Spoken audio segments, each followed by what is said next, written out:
na ito na po yung pinagkalog sa amin. Maraming salamat po Lord God sa araw na ito. Dahil 30 years na po ang Monday Grow po Lord God. So much blessing na pinagkalog mo po sa amin. Kaya karapat dapat kang papurihan at pasalamatan magpakailanman, Panginoon. Yes, so Lord, pagpalain mo po ang bawat isa na naririto sa hapong ito. Dalayan mo po Diyos na salamat sa pagkain naming pinagsalo-saluhan ito na may nabusog ang lahat, O Lord. At ganyan din po Lord God na pagpalain ang bawat isa sa lahat, Panginoon, na gagawin sa hapong ito, Panginoon, sa mga games at sa lahat po na magaganap sa hapong ito. Gawin mo po itong maging masaya at matagumpay, O Lord, sa pangalan ng aming Panginoong Jesus. Lord, salamat po. Binabalik po namin ang papurit at salamat sa dayong dakilang mong pangalan. Amen and amen. Sa ngayon mo na Espiritu Santo. Amen. Amen. Amen. Lahat na po mag-sing po. Bago tayo mag-start, syempre, kailangan natin maupo na muna, maupo. Habang tayo ay naglilingkod sa pasan ng Panginoon. Sapagkat nakikita natin sa kanila yung tunay na modelo ating makita. Alam niyo naman, syempre, sa isang community, marami tayong mga iniidolo.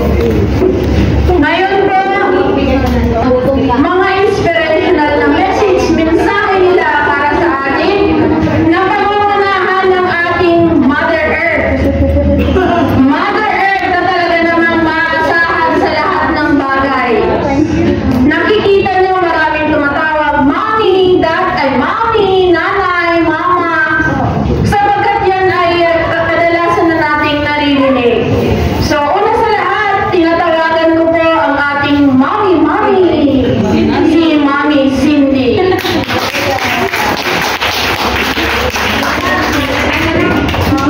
Kunin ko lang yung stand.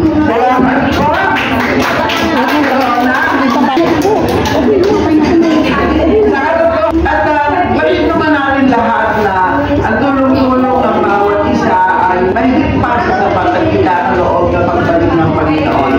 Sapagkat lahat ng ito ay ginagawa natin para sa Panginoon. Ang ginagawa natin sa ating kapwa, ginagawa natin sa Panginoon. At lagi natin sinasabi, maglingkod tayo ng may kagalakan sa Panginoon.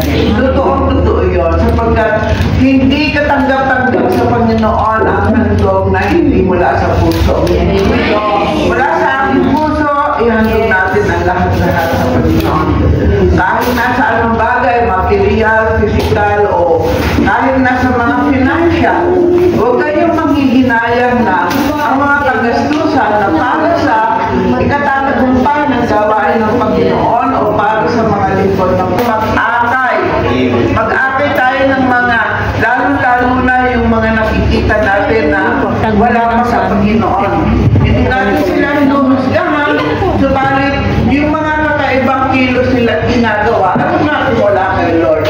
Kasi ang mga taong na nagiinuman sa square, kunyari, na makikita tayo nila, alam natin wala sa Panginoon. Kasi ako, ganun din ako noon. Ang hinahanap kong kaligayahan, barkadahan.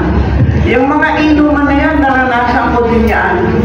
Tapos ngayon, na binago na ako ng Lord, ay nakakalima din pala ang isang babae na gano'n, naninigarilyo, o umiinom ng alak, at saka yung mga sobra sa fashion. Yung katulad na, makikita natin yung iba sobra sa fashion. Kahit nasa church, dahil uso yung warak-warak ang pantalon, nakaganon. Diba? Kaya kahit sa pagkakabit natin, makikita ang nasa Panginoon. Yung iba, ang nalalim ng yung cleavage, kitang-kita na.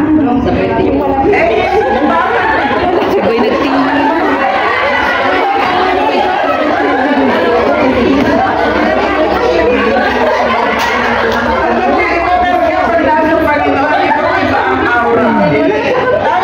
Ang mga nasa Panginoon, sa katotohanan, lalo ako makapag-make up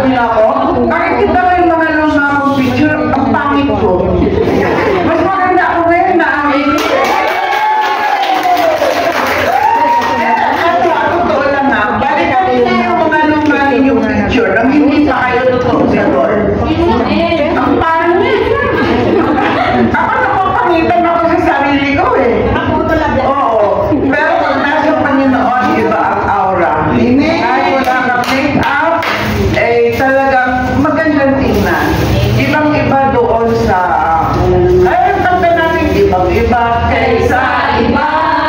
Totoo yan. Nung hindi natin ganda, simple-simple. Pero yun ang buhay ng anak ni El Shaddai.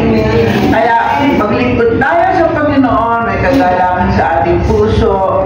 Hindi rin tayo makakapaglingkod pagka masyado tayo nag-iisip ng problema sa Pilipinas. Di ba? Lahat ipagkatiwala natin sa Diyos upang makapaglingkod tayo ng masaya. Ika nga sa Peter 1:5-7, ipaubaya natin sa Diyos sa Kanyang ating mga kabalisahan para tayo laging masigla. Amen po?